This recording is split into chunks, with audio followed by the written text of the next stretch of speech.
warahmatullahi wabarakatuh. Alhamdulillahirabbil alamin.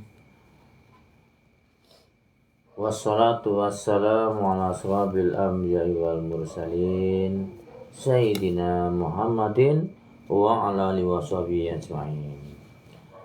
Hadirin yang dirahmati oleh Allah Subhanahu wa taala, hari ini saya akan menyampaikan tentang keutamaan daripada sholat berjamaah tentunya, karena sholat ini adalah tiang agama. As-sholatu imaduddin. Sholat itu adalah tiang agama. Keutamaan daripada sholat berjamaah, hadis riwayat Malik, Bukhari, Muslim, Tirmizi dan Nasai menyatakan bahwa Abdullah bin Umar radhiyallahu anhu berkata, Rasulullah SAW bersabda, sholat dengan berjamaah 27 kali lebih baik daripada sholat sendirian. Saya ulangi, sholat dengan berjamaah pahalanya 27 kali lebih baik daripada sholat sendirian. Apabila seseorang melaksanakan sholat dengan niat memperoleh pahala dari Allah Subhanahu wa taala, mengapa tidak melaksanakannya dengan cara berjamaah di masjid yang pahalanya dilipat gandakan menjadi 27 kali atau 28 kali? Mengapa kita begitu bodoh dengan melepaskan keuntungan yang 27 kali lebih besar dengan tambahan usaha sedikit? Tetapi tidak begitu banyak kaum muslimin yang menghiraukan keuntungan-keuntungan yang dijanjikan untuk amalan-amalan agama. Ini bisa terjadi karena kita kurang memperdulikan agama Allah Subhanahu wa taala serta janji-janji di akhirat. Sayang sekali kita lebih suka bekerja keras untuk mendapatkan keuntungan dunia dibandingkan daripada keuntungan akhirat nanti. Bahkan kita menganggap suatu kerugian apabila melaksanakan sholat berjamaah di masjid karena harus menutup toko atau tempat usaha karena khawatir merugikan perdagangan atau pekerjaan kita. Alasan-alasan seperti ini tidak akan menjadi halangan bagi mereka yang tertanam kebesaran Allah Subhanahu wa taala di dalam hatinya dan meyakini segala firman-firman Allah Subhanahu wa taala. Karena saking sayangnya Allah Subhanahu wa taala, maka ketika Rasulullah SAW Isra Mi'raj, ada perintah sholat yang begitu dahsyatnya. Perintah itu apa? Allah Subhanahu wa taala memerintahkan kepada Rasulullah untuk disampaikan kepada umatnya agar melaksanakan sholat itu 50 kali dalam satu hari. Bayangkan 50 kali, kalau kita 24 jam berarti sekitar 1 jam, setiap 1 jam berarti dibagi seperempat kita harus melaksanakan sholat. 24 jam kan 50 jam berarti ada 24. Berarti setiap minimal 1 jam itu melaksanakan 2 kali. Padahal hari ini saja sholat yang dilaksanakan 5 kali, 5 waktu saja tidak mampu. Banyak yang tidak mampu. Kenapa Allah Subhanahu wa taala memerintahkan kita untuk melaksanakan sholat 50 waktu, 50 kali? Karena Allah Subhanahu wa taala sangat sayangnya kepada seorang hamba, sangat sayang kepada hambanya. Bagaimana ketika Allah Subhanahu wa taala menciptakan yang namanya neraka jahanam, neraka yang sangat luar biasa dahsyatnya, yang dalam mafhum hadis dikatakan bahwa 50 kali 69 kali kelipatan panasnya dibanding daripada api yang ada di muka bumi ini. Jadi seandainya orang yang kebakar di muka bumi ini, api yang paling panas di dunia ini, maka ketika dia dimasukkan ke neraka itu mereka masih bisa saking tidak ada apa-apanya dibandingkan daripada panas api neraka itu, mereka masih bisa tidur. Hari ini merasa panas sekali, tetapi di neraka itu lebih panas lagi, 69 kali lipat daripada panas yang ada di dunia ini. Maka Allah Subhanahu wa taala ketika menciptakan daripada neraka jahanam ini, Allah Subhanahu wa taala mengutus daripada malaikat Jibril. Wahai malaikat Jibril, lihatlah keadaan neraka. Bagaimana pendapatmu?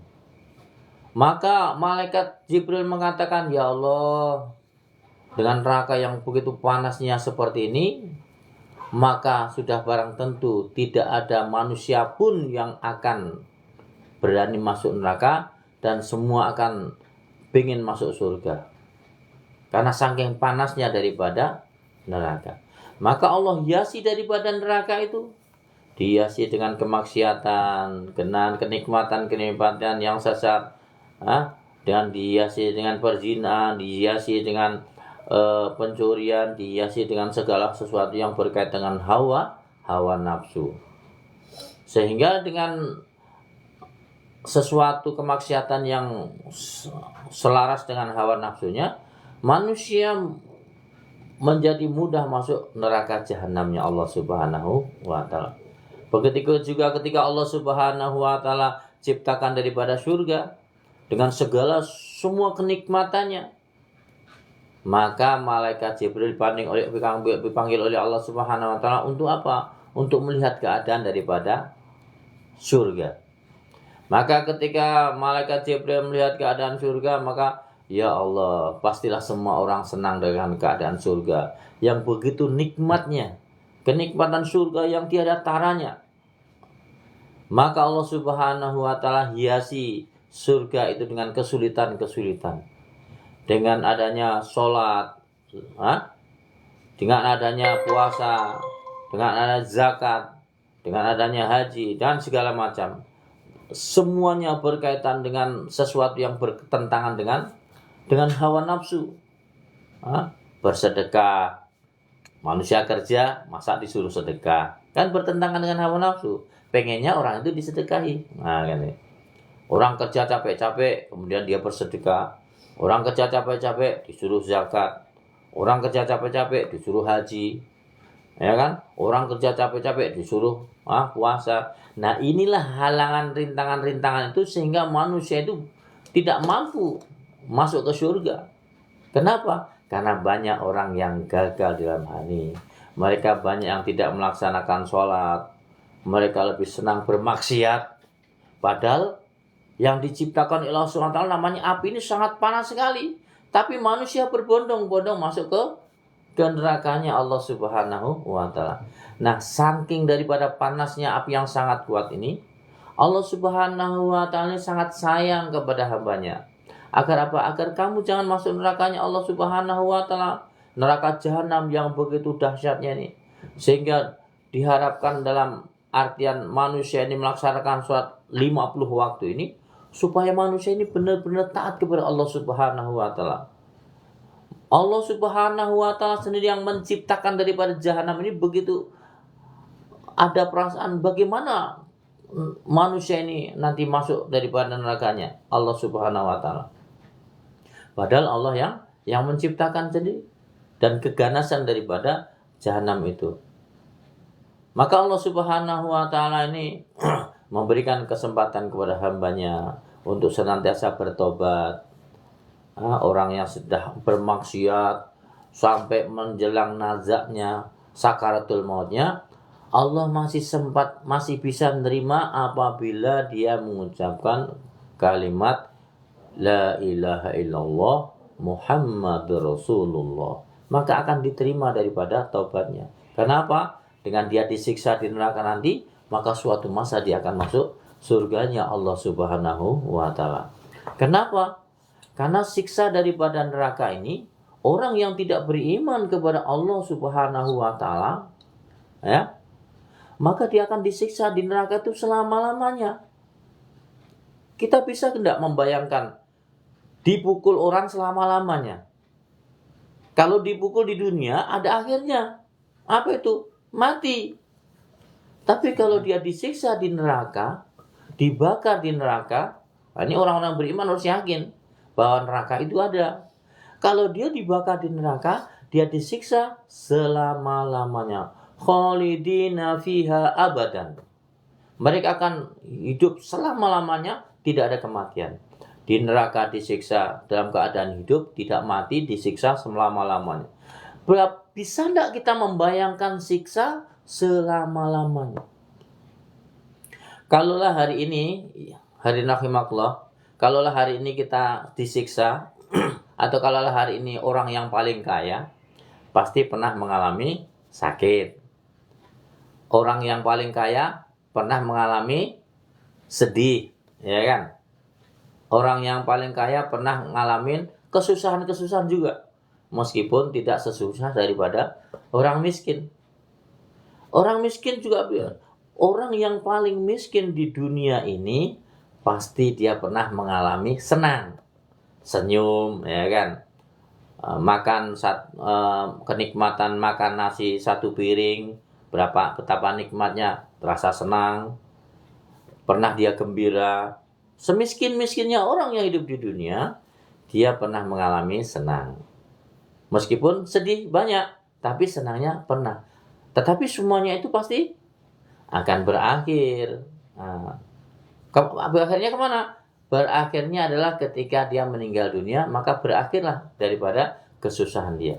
Orang yang kaya, kapan berakhirnya? Ya berakhirnya ketika dia mati. Kalau orang yang beragama Islam, hari ini miskin, maka kemiskinan itu akan dengan sendirinya akan habis manakala mati, dan ketika dia beriman kepada Allah Subhanahu wa taala, maka kenikmatan itu akan dinikmati dari mulai dia dalam kubur, kemudian hari kiamat, kemudian yaumil mahsyar.